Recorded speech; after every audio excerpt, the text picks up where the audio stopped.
Kita dah bersama dengan Cik Barib sekarang ini. Assalamualaikum Cik Barib. Waalaikumsalam warahmatullahi wabarakatuh. Alhamdulillah. Okey, Cik Barib, kita nak tanya Cik Barib ni, macam mana boleh meminati nak membuat perusahaan tembikar, nak buat hasil kerja tanah liat, seramik ni. Mungkin Cik Barib boleh cerita dengan kami macam mana mulanya boleh minat ni Cik Barib? Okey, pertamanya saya terima kasih kepada Borak Kopitiam. Sama-sama. Okey. Pertamanya saya dalam bidang labu sayung adalah daripada perusahaan daripada keluarga turun-temurun warisan, dan mana kampung ni adalah kampung bermulanya perusahaan labu sayung Perkansa ni. Jadi macam mana family Cik Barib boleh start? Okey, kalau ikut sejarah labu sayung ni, memang kalau kita ikutkan kampung Kepala Bendam merupakan mukim kampung yang tertua di Mukim Sayung, yang mana tanah liat memang special untuk menghasilkan labu sayung terdapat di kampung ni saja. Jadi untuk salah satu sumber pendapatan penduduk kampung zaman dahulu, dia penghasilan labu sayung ni lah untuk dia orang menampung keluarga dan selain pada kerja-kerja kampung, kerja kampung. Oh, okey. Cik Barib, bila kita sebut tentang labu sayung ni, banyak sangat benda yang kita dengar, dan labu sayung tu sendiri ada sejarahnya dan juga explanation secara saintifiknya. Mungkin Cik Barib boleh kongsikan apakah keistimewaan, sebab ada saya dengar kalau simpan air dalam labu sayung ni sejuk kan. So mungkin Cik Barib boleh kongsikan. Betul ke? Okey, pertama ni dia penghasilan tanah labu sayung dia hasil daripada tanah liat, yang mana kita bila kita simpan air dalam tu dia akan sejuk lah. Yang kedua, kelebihan khasiat kita minum labu sayung ni, pertamanya dalam cerita daripada orang tua zaman-zaman dulu ni, dengan mengatakan untuk boleh menyejukkan badan kita yang panas. Kalau anak-anak batuk, dia boleh melegakan batuk, dan insyaAllah banyak yang berkhasiat untuk bila kita minum air yang banyak dalam labu sayung ni. Oh, tapi memang kalau saya pernah lah buat dulu labu sayung tu, ada yang jenis kecil kan, Cik Barib? Ya, betul. Lepas tu ada yang besar. Yang kecil tu pun saya tak jadilah, Cik Barib. Yelah. Biasanya dekat sini saya buat untuk orang belajar lah. Kalau kita nak belajar sekali untuk tuan cuba sekali tu agak susah lah, sebab dia kerja tangan ni memerlukan kesabaran dan bakat lah. Ya, itu. Okey. Banyak kali insyaAllah berjadilah. Okey, Cik Barib, bila Cik Barib kata tentang pembikinan, saya nak tanya, ada tak perbezaan antara tanah liat, tembikar yang dibuat oleh tanah liat, dan juga yang seramik? Apa perbezaannya?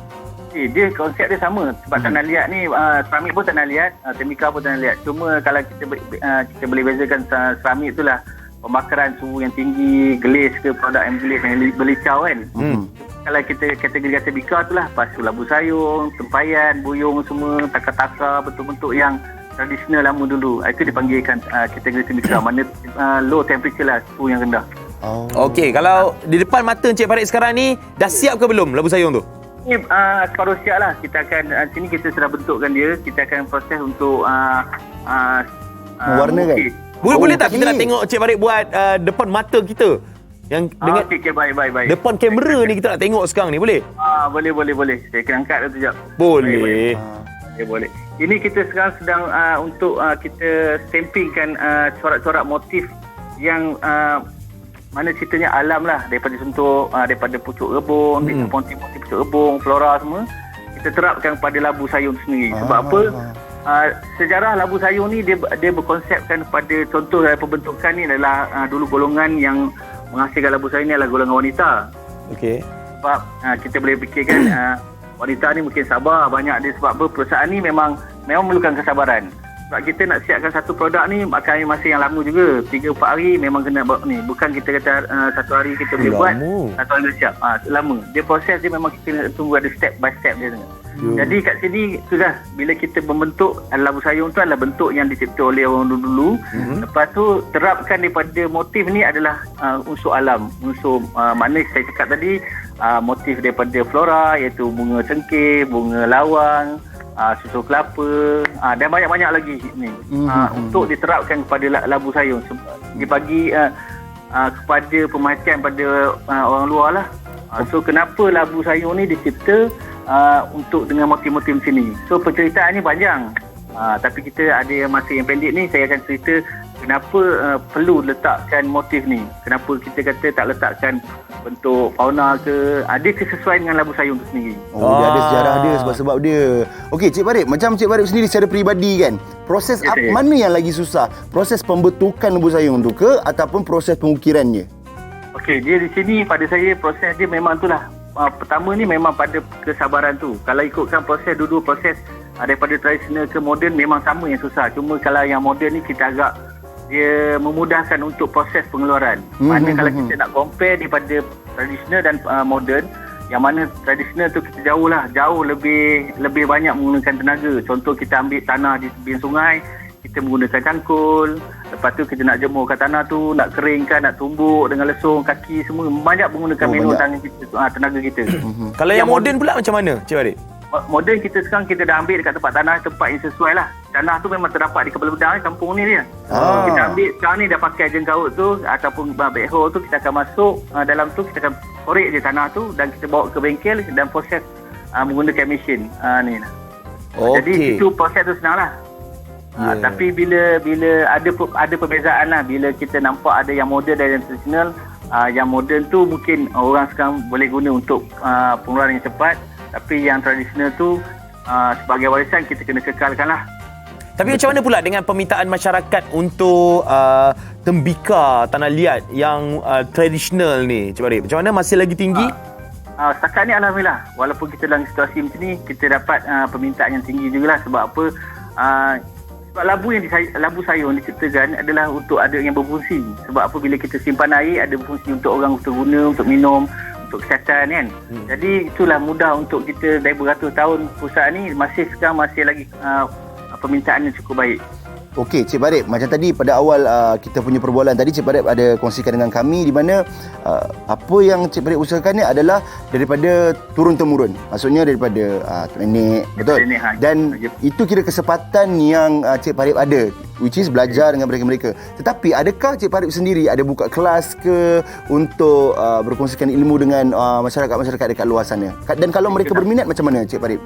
Okey, kalau biasanya memang kat sini sebelum Covid ni memang kita ada sini memang ada kelas untuk dapatkan pengetahuan tentang labu sayur secara asas kan.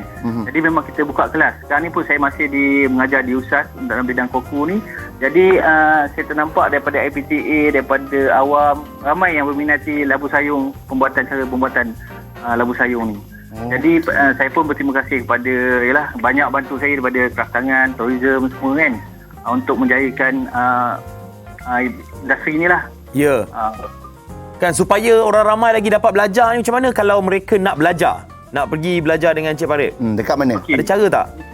Biasanya dia orang akan buka daripada Facebook ke, dia orang akan masuk pada ni, dia akan reply untuk belajar lah.